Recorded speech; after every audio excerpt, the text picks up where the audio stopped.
नमस्कार दोस्तों, आप सबों का स्वागत है।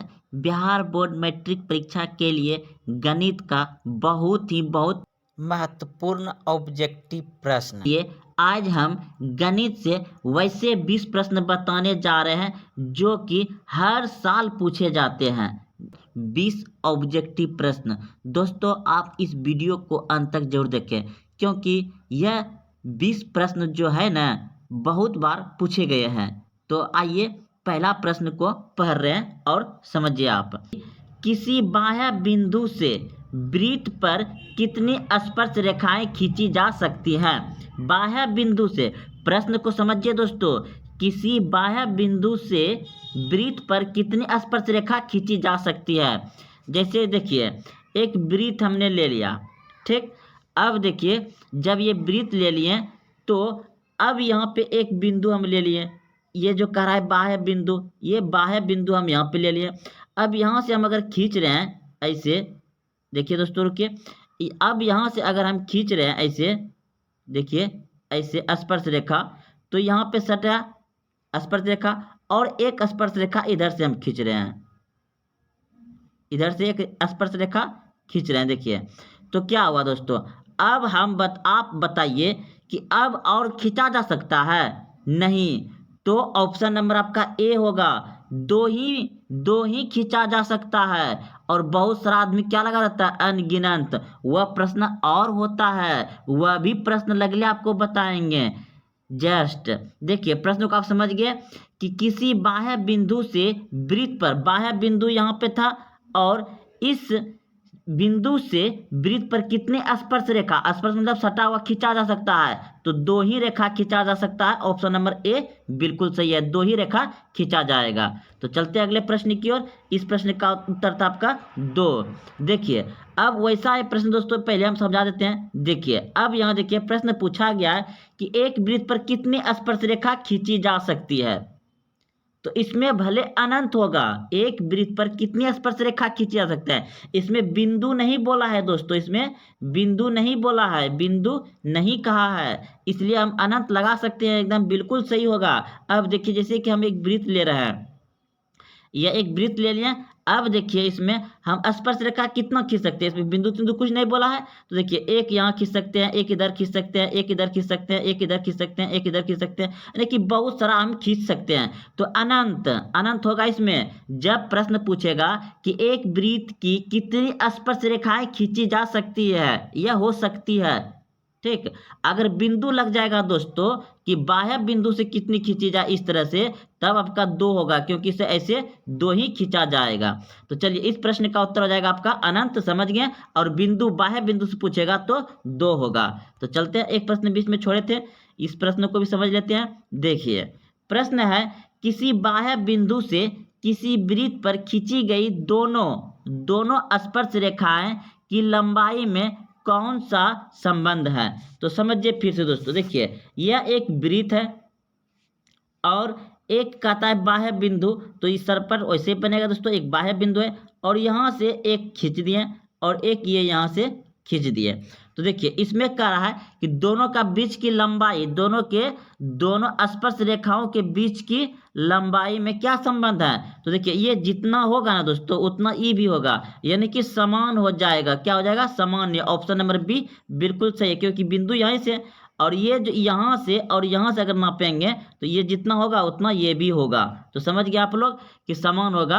तो इस प्रश्न का उत्तर हो जाएगा आपका समान। ऑप्शन नंबर बी सही है। प्रश्न एक बार फिर समझते हैं, किसी बाह्य बिंदु से किसी वृत्त पर खींची गई दोनों स्पर्श रेखा की लंबाई में से कौन सा संबंध सही है? तो समान हो जाएगा, ऑप्शन नंबर बी। चलते अगले प्रश्न की ओर। प्रश्न देखिए ये प्रश्न हो ही गया। देखिए अब प्रश्न यहाँ पे है कि 0.2 बार या रेकरिंग का परिमेय रूप में लघुत्तम रूप क्या होगा? तो देखिए किसी भी संख्या पर रेकरिंग यानी कि ये बार या रेकरिंग दिया रहता है, तो जितना संख्या पे रेकरिंग दिया रहता है उतना संख्या 9 बैठता है नीचे।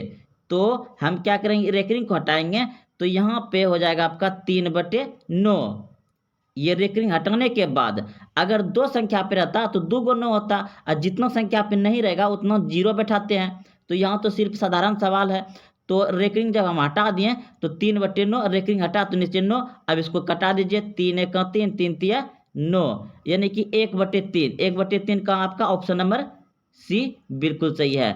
तो आप समझ गए प्रश्न का उत्तर। 0.3 पर रेकरिंग का परिमेय रूप में लघुत्तम रूप क्या होगा? 1/3। कैसे हुआ? इसको रेकरिंग को हटाएं तो 3/9 हो जाएगा। 3 1 3, 3 3 9, ऑप्शन नंबर सी सही है। चलते अगले प्रश्न की ओर। अब देखिए प्रश्न है 3 + √2, 3 + 2√3 है। 3 + 2√3 है। तो इस क्या है? 3 + 2√3 है, क्या है ये? परिमेय संख्या है, वो परिमेय संख्या है, यह भिन्न संख्या है, यह पूर्णांक है। तो देखिए दोस्तों, यह तो हो गया परिमेय संख्या, लेकिन इसके साथ क्या जुट रहा है? 2√3, जो कि ये अपरिमेय संख्या है। ये अपरिमेय संख्या इसके साथ जुट रहा है, तो इसको भी अपरिमेय संख्या बना दिया। ऑप्शन नंबर बी सही हो जाएगा, अपरिमेय संख्या है। 3 + 2√3 क्या है? अपरिमेय संख्या है। अगर आपको इस तरह से भी दे दे 2 + 2√5, तो यह भी आपका अपरिमेय संख्या ही होगा। अगर आपको दोस्तों इस तरह दिया जाए कि 2 + 2√4, तो ये क्या हो जाएगा? आपका परिमेय संख्या हो जाएगा, क्योंकि ये 2 निकल जाएगा, यानी कि यहाँ 2 + 2 और इसका 2 निकल जाएगा। 4 दूना 8, 6 कितना हो जाएगा? 4 दूने 8, 2 10 हो जाएगा आपका, यानी कि नीचे 1 छुपा रहता है तो परिमेय संख्या हो जाएगा। तो ध्यान रखिएगा कि इस रूट से बाहर निकलने वाला संख्या नहीं हो, तब वो अपरिमेय संख्या हो जाएगा। अगर बाहर निकल जाएगा तो क्या हो जाएगा? परिमेय संख्या हो जाएगा। चलते हैं अगले प्रश्न की ओर। प्रश्न है बहुपद x² + 5x - 6 का घात है। तो आप सभी जान रहे हैं कि जितना घात रहेगा, जितना इस पे पहले वाला पद पर जितना पावर रहेगा, उतना वह बहुपद का घात कहलाएगा। तो कितना है? 2 है, तो ऑप्शन नंबर डी बिल्कुल सही है। अगर इस पे 3 रहता तो त्रिघात हो जाता। समझ गए? तो चलते हैं अगले प्रश्न की ओर। तो बहुपद x² + 5x - 6 का घात है, कितना है? 2, ऑप्शन नंबर डी सही है। अगर इस पे 3 रहता तो त्रिघात हो जाता। चलते अगले प्रश्न की ओर। प्रश्न है द्विघात समीकरण का मानक रूप है। द्विघात समीकरण का मानक रूप है। तो देख रहे हैं आप आपके सामने ऑप्शन है। तो द्विघात समीकरण का मानक रूप आप सभी जानते हैं कि ax² + bx + c = 0। तो कहाँ है? आपका ऑप्शन नंबर सी में है। ऑप्शन नंबर सी बिल्कुल सही है। द्विघात समीकरण का मानक रूप होता है ax² + bx + c, ये होता है ऑप्शन नंबर जो कि आपका सी में है। चलते अगले प्रश्न की ओर। प्रश्न है आपका, देखिए एपी का nवां पद है। एपी का nवां पद है जब पहला पद ए और सार्वंतर डी हो। तो दोस्तों आपको क्या पूछ रहा है? यहाँ पे एपी का nवां पद पूछ रहा है। एपी का nवां पद पूछ रहा है। तो कैसे निकालते हैं nवां पद? तो इसका सूत्र होता है a + n - 1 × d। तो यही तो सूत्र होता है। तो कहाँ है आपका ऐसा? ऑप्शन नंबर ए में बिल्कुल सही है, क्योंकि आपका पहला पद दिया हुआ है और डी दिया गया है। तो हमको nवां पद ज्ञात करना है, तो nवां यहाँ से निकालेंगे, n का मान। समझ गए आप? तो यहाँ पे ऑप्शन नंबर ए बिल्कुल सही है। तो चलते अगले प्रश्न की ओर। इस प्रश्न का उत्तर आपका ऑप्शन नंबर ए था। अब देखिए प्रश्न है सभी वृत्त है। सभी वृत्त है। वृत्त, देखिए ये वृत्त हो गया, ये वृत्त हो गया, ये वृत्त हो गया, ये वृत्त हो गया, वृत्त है। सभी वृत्त क्या है? समरूप हो जाएगा, क्योंकि एक समान है। देखिए सार्वंशम अलग होता है, समरूप मतलब एक तरह का, उसका आकार जो है एक समान मिल रहा है, इसलिए समरूप हो जाएगा। क्योंकि गोल गोल गोल गोल सब है, ऐसा तो वर्गाकार तो नहीं ना है, वर्गाकार तो नहीं ना, आयताकार तो नहीं ना, वर्गाकार तो नहीं ना। तो समझ गए? तो समरूप है। ऑप्शन नंबर क्या हो जाएगा आपका? ऑप्शन नंबर बी हो जाएगा।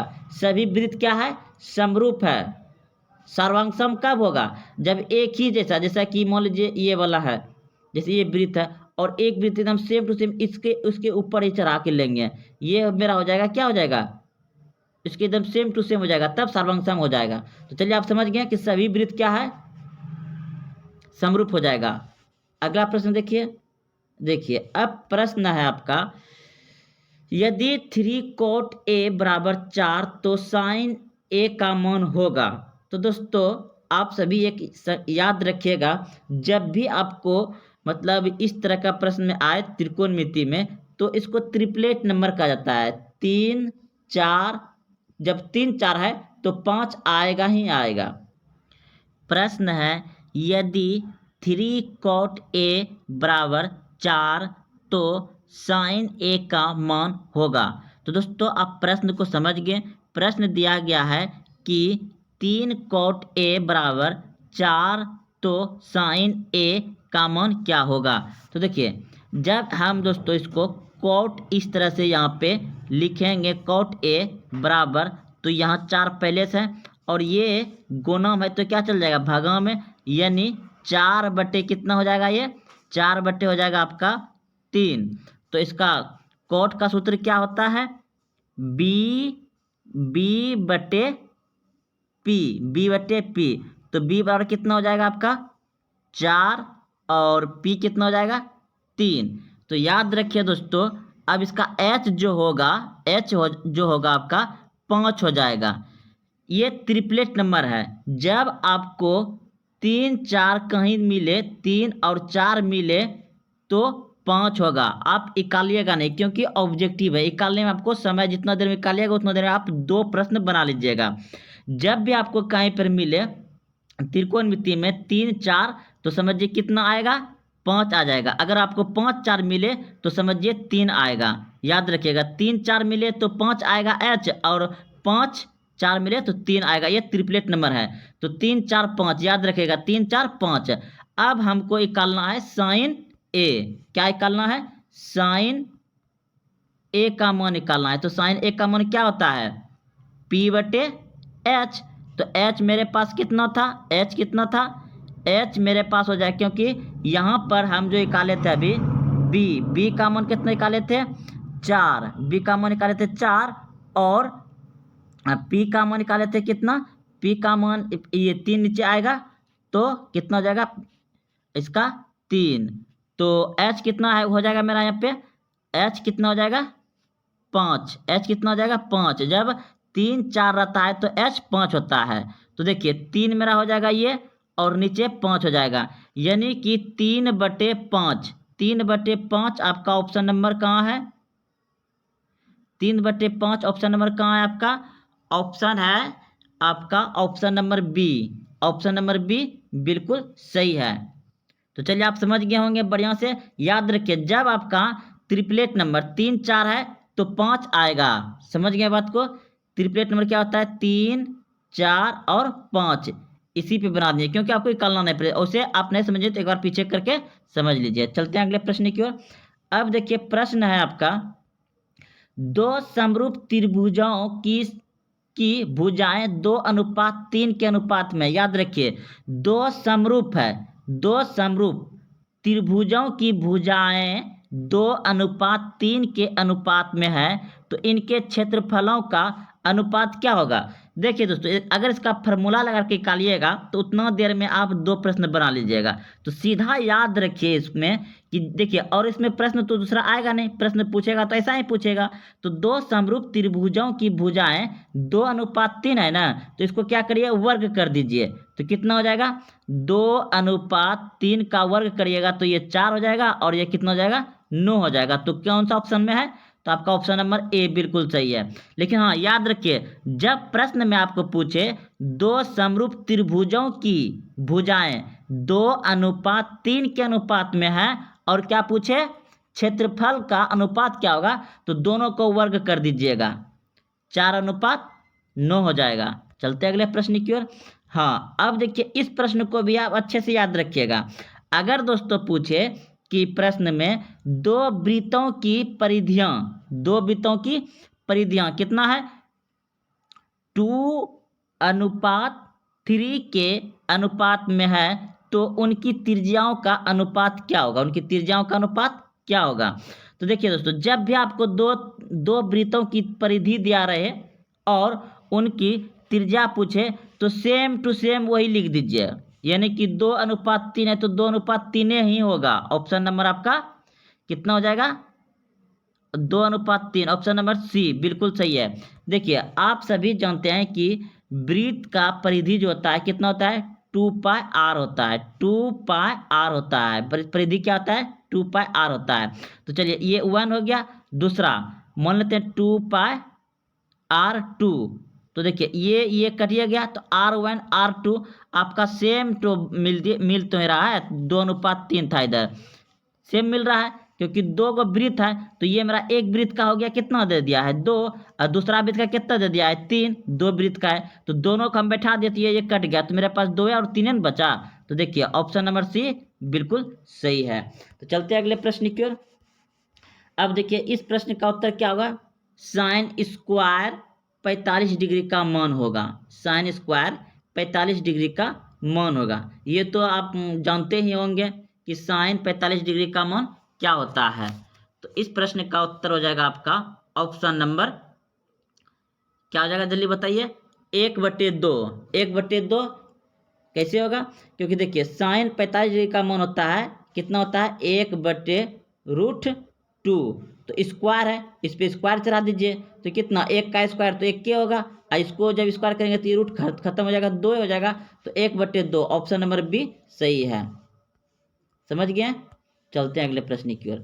प्रश्न देखिए, ये तो सूत्र है, आप सभी जानते होंगे कि साइन स्क्वायर इस जगह थीटा के जगह पे कुछ भी रहे, ए रहे, बी रहे, या 35 रहे, या 40 रहे, और plus same cos square theta, यहाँ पे ए रहे, बी, यानी कि जो अगर 35 इधर है, इधर भी 35 है, इधर 40 है, इधर भी 40 है, इधर थीटा है तो इधर भी थीटा है, तो बराबर हमेशा क्या होगा? 1 ही होगा। क्या होगा? 1 ही होगा। ऑप्शन नंबर सी बिल्कुल सही है, क्योंकि ये सूत्र है sine square theta plus cos square theta बराबर होता है 1। थीटा के जगह पे कुछ भी रख दे, जैसे कि हम रख देंगे हम 2, तो इधर भी 2 रख देंगे, इधर रख देंगे बी तो यहाँ भी बी रहेगा, तो हमेशा मान क्या होगा? इसका 1 ही आएगा। तो याद रखिएगा साइन स्क्वायर और थीटा के जगह पे कुछ भी आ जाए दोनों तरफ तो हमेशा 1 ही होगा। तो चलते हैं अगले प्रश्न की और इस प्रश्न का उत्तर था आपका सी। देखिए अब यहाँ पे पूछा गया है 7, 3, 5, 8, 6, 10, 9, 12 की माध्यिका क्या होगा? तो माध्यिका ज्ञात करने के लिए आप सभी जानवे करते होंगे कि क्या करते हैं, शुरू से यानी कि छोटा वाला संख्या को क्या करेंगे? छोटी वाली संख्या को लिखेंगे, छोटी संख्या से बढ़ते क्रम में सजा देंगे। तो सबसे छोटा संख्या क्या है? 3। तो चलिए 3 लिख दिए।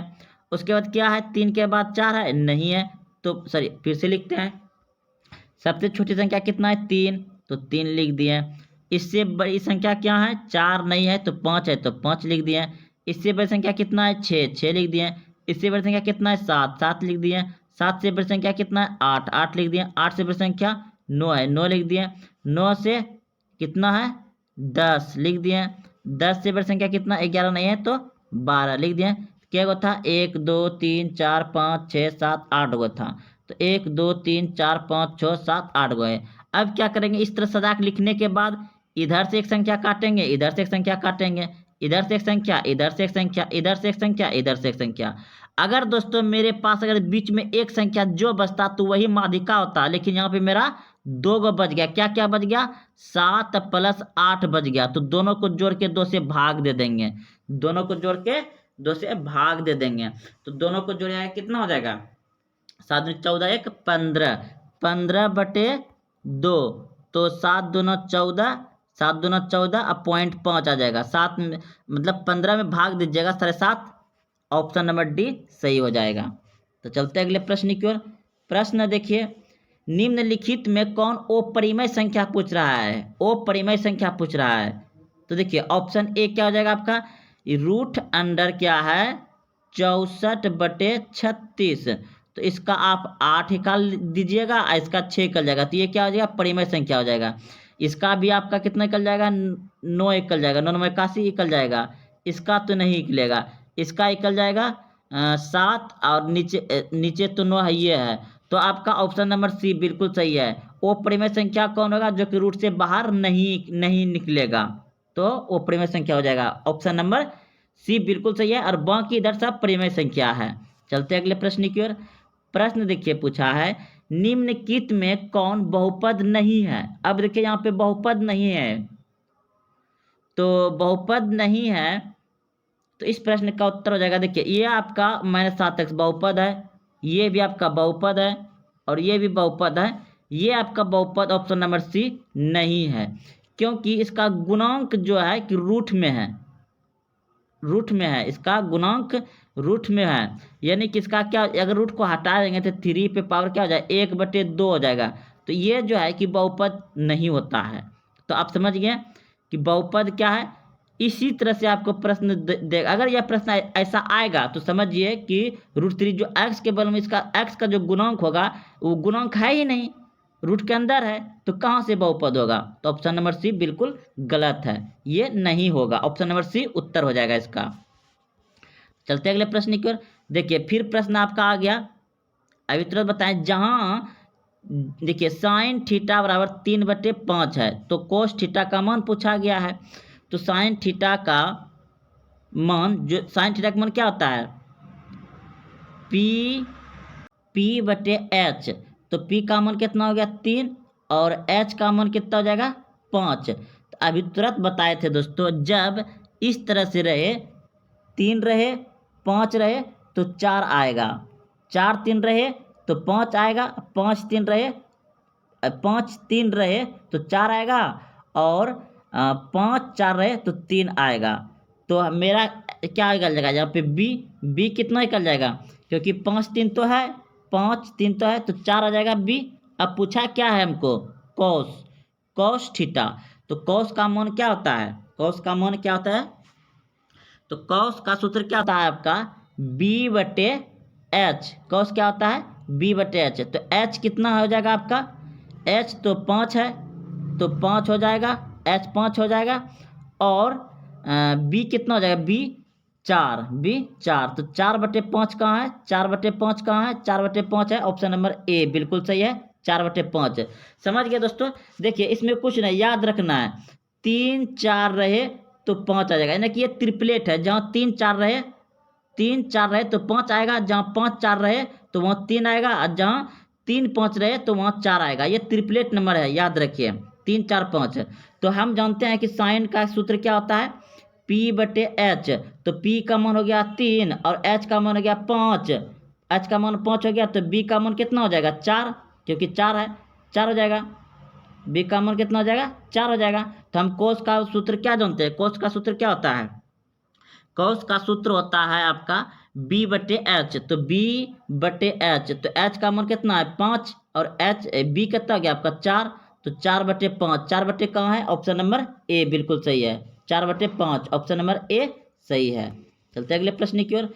प्रश्न है द्विघात बहुपद के शून्यांक की संख्या कितनी होती है, द्विघात बहुपद की शून्यांक की संख्या कितनी होती है। तो देखिए इस प्रश्न का उत्तर हो जाएगा द्विघात बहुपद का शून्यांक की संख्या होती है 2, याद रखिएगा 2 होता है। अगले प्रश्न की ओर।